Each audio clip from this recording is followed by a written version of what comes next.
നമസ്കാരം, എൻ്റെ പുതിയൊരു വീഡിയോയിലേക്ക് സ്വാഗതം.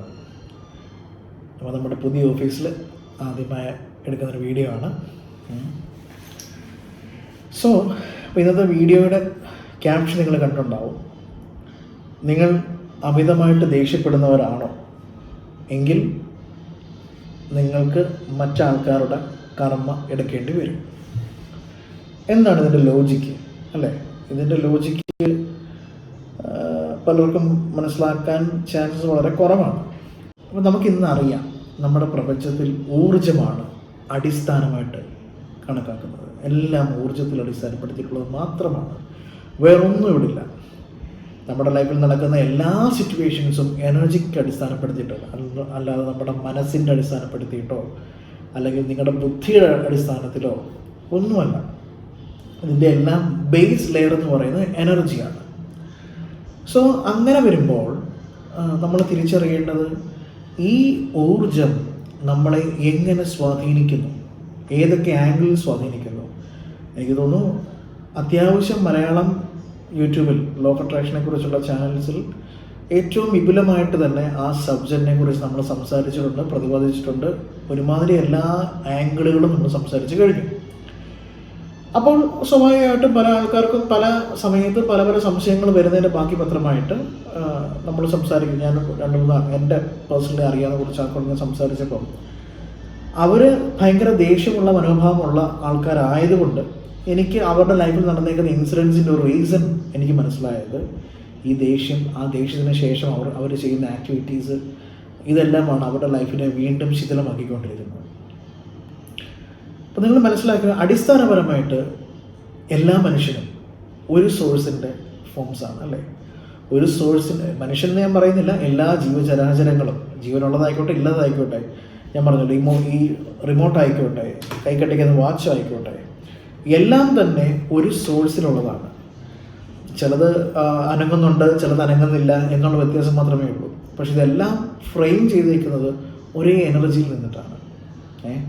അപ്പോൾ ഈ എനർജിയിൽ നിൽക്കുന്നതിനെ, നമ്മുടെ ചുറ്റുപാടിനെ എല്ലാം നമ്മളിപ്പം ഓരോ കാലഘട്ടത്തിൽ ഓരോരോ സ്റ്റേറ്റിലേക്ക് പോകുന്നതും നമ്മുടെ എനർജിക്ക് ഭാഗ്യപത്രമായിട്ടാണ്.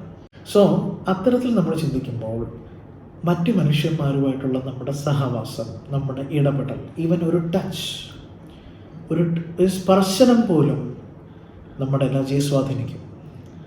അപ്പോൾ അങ്ങനെ വരുമ്പോൾ മറ്റാൾക്കാരോടുള്ള നമ്മുടെ ചില സമയത്തെ കോപം, വാക്കയറ്റം, അത്തരത്തിലുള്ള ഒരു സംസാരം, അപ്പോൾ അങ്ങനെ സംസാരിക്കുമ്പോൾ സ്വാഭാവികമായിട്ടും അവരുടെ ഊർജത്തെ നമ്മൾ അവരുടെ ഊർജവുമായിട്ട് കണക്റ്റ് ആവുകയാണ് അല്ലേ?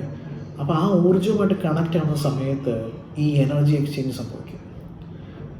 മനസ്സിലാവുന്നുണ്ടോ? അപ്പോൾ നിങ്ങളെ ഒരാൾ നിങ്ങളുടെ അടുത്ത് ഒരു പോയിന്റിൽ കഴിഞ്ഞ് അതിഭയങ്കരമായിട്ട് അല്ലെങ്കിൽ ഒഴിവാക്കാൻ കഴിയുന്ന സാഹചര്യങ്ങളൊക്കെ ആണെങ്കിൽ കഴിവതും മിണ്ടാതിരിക്കുക എന്നുള്ളതാണ്. കാരണം നിങ്ങളുടെ ഉള്ളിലെ ആ നെഗറ്റീവ് കർമ്മയാണ് അവരെ വലിച്ചെടുത്തുകൊണ്ടിരിക്കുന്നത്. നിങ്ങളുടെ ഉള്ളിലുള്ള നെഗറ്റിവിറ്റിയെ അവർ വലിച്ചെടുക്കുകയാണ്. മനസ്സിലാവുന്നുണ്ടോ? ചിലപ്പോൾ നിങ്ങളെക്കുറിച്ചൊരു മോശം പറയുന്നു, നിങ്ങളെക്കുറിച്ച് മറ്റാൾക്കാരോട് പല പല രീതിയിൽ അവർ സംസാരിക്കുന്നു. ഇതൊക്കെയെന്ന് പറഞ്ഞാൽ നിങ്ങൾ ക്ലെൻസ് ആകാനുള്ള വഴികളാണ് എന്ന സത്യം മനസ്സിലാക്കുക. അതല്ലാതെ അവരത് ചെയ്യട്ടെ, കാരണം അവർ ചെയ്യുന്നതെന്ന് വെച്ചാൽ അവരുടെ കർമ്മ നമ്മളുമായിട്ട് എന്തെങ്കിലും രീതിയിൽ കണക്റ്റഡ് ആയിരിക്കാം. സ്വാഭാവികമായിട്ടും ഇപ്പം നമ്മളെക്കുറിച്ച് ഒരു ധാരണയില്ലാത്തൊരു വ്യക്തി നമ്മളെക്കുറിച്ച് ഒരു ബന്ധം കൂടി സംസാരിക്കത്തില്ല അല്ലേ? ഏതെങ്കിലും ആംഗിളിൽ നമ്മളും അവർ തമ്മിലൊരു കർമ്മയുള്ളത് കൊണ്ടാണ് അവർ നമ്മളോട് ദേഷ്യപ്പെടുന്നു. അല്ല, നമ്മൾ വഴിയിലാണെങ്കിൽ എല്ലാവരോടും വാക്കയറ്റോ അല്ല തർക്കിക്കാനോ മിണ്ടാനോ ചിരിക്കാനോ പോകുന്നില്ല. ഏതെങ്കിലും ആസ്പെക്റ്റിൽ എവിടെയെങ്കിലും ഒരു കർമ്മയുള്ളവരോടായിരിക്കും നമ്മളത് പോസിറ്റീവാകും നെഗറ്റീവാകാം. അപ്പം നെഗറ്റീവ് കർമ്മയുള്ളവരാണ് നമ്മളെക്കുറിച്ച് മോശമായിട്ടോ നമ്മളെക്കുറിച്ച് മറ്റാൾക്കാരുടെ അടുത്ത് ഏറ്റവും മോശമായിട്ടൊക്കെ സംസാരിക്കും. അപ്പോൾ അതൊക്കെ അവർക്കൊരു ആനന്ദമായിരിക്കാം. പക്ഷേ സംഭവിക്കുന്നതെന്ന് വെച്ച് കഴിഞ്ഞാൽ നമ്മളത് അറിയുന്നില്ല, നമ്മൾ അവെയറല്ല, നമ്മുടെ കോൺഷ്യസ് മൈൻഡ് അവെയറല്ല. പക്ഷേ സോൾ അവെയറാണ്. സോൾ എന്ത് ചെയ്യും? സോൾ പ്യൂരിഫൈഡ് ആയിക്കൊണ്ടേയിരിക്കും. മനസ്സിലാവുന്നുണ്ടോ? ആ നമ്മുടെ ഉള്ളിലുള്ള ആ നെഗറ്റീവ് കർമ്മ അവരത് വലിച്ചെടുത്ത് നമ്മുടെ കർമ്മയും കൊണ്ട് അവർ പൊക്കോളും. മനസ്സിലാവുന്നുണ്ടോ? ഇത് അറിഞ്ഞില്ലെങ്കിൽ നമ്മൾ ഭയങ്കരമായിട്ട് വാഗ്വാദത്തിന് പോകും, അടിയുണ്ടാക്കാൻ പോകും, പ്രശ്നം ഉണ്ടാക്കാൻ പോകും, വെല്ലുവിളികൾക്ക് പോകും. അവരുടെ കർമ്മയും കൂടെ നമ്മൾ വലിച്ചെടുക്കും. ഇനി അവരുടെ കർമ്മം മോശമാണെങ്കിൽ അവർ പോകേണ്ട സാഹചര്യങ്ങളിലൂടെ നമ്മുടെ ജീവിതം പോകാൻ തുടങ്ങും. പറഞ്ഞ് മനസ്സിലാവുന്നുണ്ട്. അപ്പോൾ ഒഴിവാക്കാൻ പറ്റുന്ന പരമാവധി വാഗ്വാദങ്ങൾ സംഗതികളെല്ലാം ഒഴിവാക്കുക. ഇനി ഒട്ടും ഒഴിവാക്കാൻ പറ്റാത്ത കാര്യങ്ങളാണെങ്കിൽ മാത്രമേ അവിടെ പ്രതികരിക്കാൻ പാടുള്ളൂ. ഒട്ടും ഒഴിവാക്കാൻ പറ്റാത്തൊരു സാഹചര്യമാണെങ്കിൽ മാത്രം. അല്ലാത്ത പക്ഷം ഇഗ്നറൻസ് ആണ്. അവരെ അങ്ങ് ആ സാഹചര്യത്തെ, ആ വ്യക്തികളെ ഇഗ്നോർ ചെയ്ത് കളയുക. കാരണം അവരെ ഇനി നമ്മൾ തിരുത്താൻ പോയിട്ട് കാര്യമില്ല. അപ്പോൾ തിരുത്താൻ പോയിട്ട് കാര്യമില്ല. സോ അവരെ നമുക്ക് അല്പം റിലാക്സേഷൻ കിട്ടാൻ ഏറ്റവും ബെറ്റർ എന്താണ്? ആ ഊർജത്തെ, അവരുടെ ഊർജത്തെ നമ്മൾ സ്വീകരിക്കാതിരിക്കുക എന്നുള്ളതാണ്. അപ്പോൾ അത്തരത്തിലുള്ള കാര്യങ്ങൾ സംഭവിക്കുമ്പോൾ കുറച്ച് ഇപ്പോൾ പറഞ്ഞില്ലേ, ഇപ്പം നമുക്ക് ശരീരം ബിൽഡാക്കി എടുക്കണമെന്ന് പറഞ്ഞാൽ ഒരു ദിവസം കൊണ്ട് മാറ്റം ഉണ്ടാകുമോ? ഇല്ല. നമ്മൾ നിരന്തരം ആ പ്രോസസ്സിലൂടെ പോയെങ്കിൽ മാത്രമേ ഉള്ളൂ അതിൻ്റേതായ മാറ്റം നമ്മുടെ ശരീരത്തിൽ പ്രകടമായിട്ട് കാണത്തുള്ളൂ. എന്ന് പറയുന്ന പോലെ ഇങ്ങനെയുള്ള പല തുള്ളി പെരുവെള്ളം. അപ്പോൾ അതിലൂടെ സംഭവിക്കുന്ന നിങ്ങളുടെ ക്യാരക്ടറിലും വ്യത്യാസം വരും. ഇപ്പം നിങ്ങൾ പൊടുന്നതിനെ പൊട്ടിത്തെറിക്കുന്ന ഒരു വ്യക്തിയാണെങ്കിൽ ആലോചിച്ച് നോക്കുക, ഇത് എവിടെ പോയി അവസാനിക്കും. നേരെ മറിച്ച് നിങ്ങളത് കാര്യങ്ങൾ മനസ്സിലാക്കി കൺട്രോൾ ചെയ്ത് പോവുകയാണെങ്കിൽ ഒരു പരിധി വരെ നിങ്ങളുടെ മറ്റാൾക്കാരുള്ള കർമ്മ എടുക്കാനുള്ള അവസരങ്ങൾ കുറയുകയും നിങ്ങളുടെ ഉള്ളിൽ ആവശ്യമില്ലാതെ കിടക്കുന്ന മാലിന്യങ്ങളെല്ലാം അവരെടുത്തുകൊണ്ട് പോവുകയും പിന്നെ അതിൻ്റെ ബാക്കി പത്രമായിട്ട് അവരനുഭവിക്കേണ്ട എന്താണോ അത് അവരനുഭവിച്ചോളും.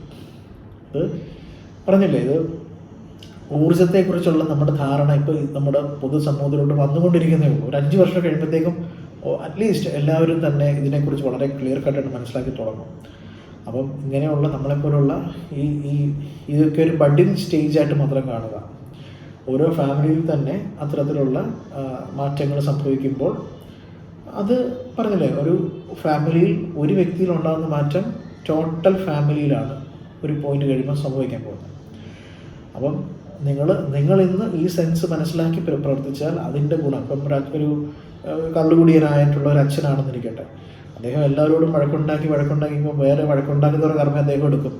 അതിൻ്റെ ഭവിഷ്യത്വം അനുഭവിക്കുന്ന ആ ഫാമിലി തന്നെ അല്ലേ. നേരെ മറിച്ച് അങ്ങനെ ഒരു വ്യക്തി, കള്ളുകുടിക്കുന്ന വ്യക്തിക്ക് ബോധം ഉണ്ടാവണമെന്ന് നിർബന്ധമില്ല. ഞാൻ പറയുന്നത് കള്ളുകുടി എന്ന് പറയുന്ന സെൻസ് മദ്യപാനം എന്നുള്ള സെൻസിലല്ല, അതുകൊണ്ട് കൂടുതൽ പ്രശ്നങ്ങൾ ഉണ്ടാക്കുന്നവരുടെ കാര്യം പറയുന്നത്. ഒരു മദ്യപാനം കാരണം വഴക്കുണ്ടാക്കുക, വഴി കിടക്കുക, അല്ലെങ്കിൽ അങ്ങനെയൊക്കെയുള്ളൊരു സെൻസിലാണ് ഞാൻ ഈ പറയുന്നത്. അല്ലാണ്ട് മദ്യപിക്കുന്ന അത് ഭയങ്കരമായ മോശ കാര്യം എന്ന് ഞാൻ പറയുന്നില്ല. ഏത് കാര്യവും അമിതമാകുമ്പോഴേ കുഴപ്പമുള്ളൂ അല്ലേ. ഒരു പരിധിയിൽ നിന്നാൽ എല്ലാം നല്ലത് തന്നെയാണ്. അപ്പോൾ ഞാൻ പറഞ്ഞ എക്സാമ്പിളിൻ്റെ സെൻസ് മനസ്സിലായെന്ന് ഞാൻ പ്രതീക്ഷിക്കുന്നു. അപ്പം അങ്ങനെ ഒരു വ്യക്തി അതിൻ്റെ ഒരു എഫക്റ്റ് അവരുടെ ഫാമിലിയിലും പ്രകടമായിട്ട് കാണാൻ പറ്റും, പോസിറ്റീവായിട്ടും നെഗറ്റീവായിട്ടും. മനസ്സിലാകുന്നുണ്ടല്ലോ. അപ്പോൾ നിങ്ങളുടെ ഊർജം മറ്റുള്ളവരെ നിങ്ങൾ എടുത്തുകൊണ്ട് പോകാനോ അവർ വന്നെടുക്കാനോ അനുവദിക്കാതിരിക്കുക ഒരു പരിധി വരെ. പിന്നെ ഇതിൻ്റെയൊക്കെ അടിസ്ഥാനം എന്ന് പറഞ്ഞാൽ എന്താ? പ്രൊട്ടക്ഷനാണ്. നിങ്ങളുടെ ഓറ പ്രൊട്ടക്റ്റഡ് ആണെങ്കിൽ വേറെ ആൾക്കാർ നിങ്ങളെക്കുറിച്ച് മോശം പറഞ്ഞാലും ഇത് പറഞ്ഞാലും, നിങ്ങൾ വീക്ക് ആണെങ്കിലാണ് ഇതൊക്കെ നിങ്ങളെ സ്വാധീനിക്കുന്നത്. നിങ്ങൾ ഹൈ ആണെങ്കിൽ ഇതൊന്നും ആരെന്നാ കാണിച്ചാലും, നല്ലതായിക്കോട്ടെ മോശമായിക്കോട്ടെ, നിങ്ങളുടെ എനർജിക്ക് അനുസരിച്ച് നിങ്ങൾക്ക് പോകാം. നേരെ മറിച്ച് നിങ്ങൾ വീക്ക് ആണെങ്കിൽ മറ്റാൾക്കാരുടെ ഊർജ്ജം ഫ്ലക്ച്വേഷൻസ് നിങ്ങളുടെ ലൈഫിലും എക്സ്പീരിയൻസ് ചെയ്യേണ്ടി വരും.